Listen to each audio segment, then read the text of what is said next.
সব শেষ। এখন এই যে গুরুকুতে পদ্ধতি বইটা নিবে, নিয়ে তুমি শর্ট কিছু স্টেপ নেওয়া করবে।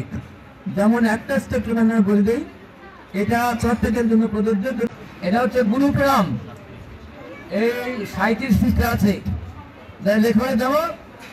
এটা সংস্কৃতের ক্ষেত্রে একটা প্র্যাকটিস হয়ে যাবে।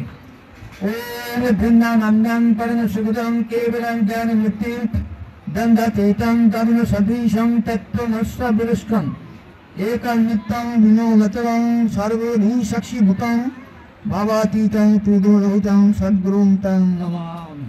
এবারে হাত দিয়ে করে প্রণাম করবে।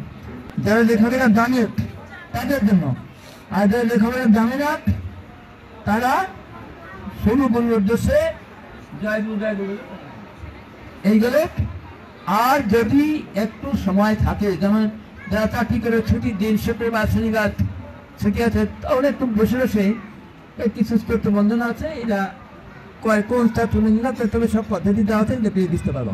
দাদা সুন্দর শেষ।